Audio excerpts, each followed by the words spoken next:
दुसऱ्या महायुद्धानंतर अमेरिकेनं जगाला अशा आर्थिक व्यवस्थेमध्ये जखडलं आहे जिथे तेल फक्त डॉलरमध्येच विकत घेतलं जाईल। जेव्हा एखादा देश याच्या विरोधात जातो तेव्हा त्याची अवस्था सदाम आणि गद्दाफी सारखी केली जाते।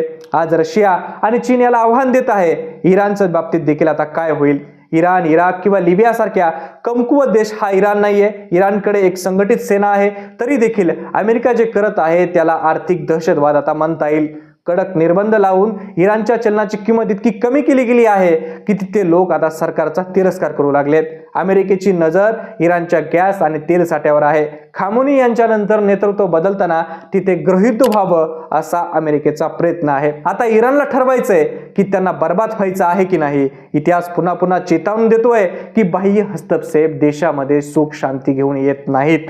इराणची तबाही, लिबियाची अराजकता, सिरियाचं रक्त आणि अफगाणिस्तानचा धोका, प्रत्येक वेळी कहाणी एकच आहे की आता जगाने हे समजून घ्यायला हवं की अमेरिका जेव्हा मदतीची भाषा करते तेव्हा त्यांचा हेतू लोकांचं भलं करणं नसून स्वतःचा फायदा करून घेणे असतो। इराण आज अशाच अग्निपरीक्षेतून जात आहे आणि अशा परीक्षेतून जात असताना खरंच अमेरिका त्यांना उद्ध्वस्त करेल का? याबद्दल तुम्हाला काय वाटतं ते कमेंट करून नक्की सांगा आणि अशाच व्हिडिओसाठी आपल्या जनता महाराष्ट्र या YouTube चॅनल नक्की सबस्क्राईब करा। धन्यवाद।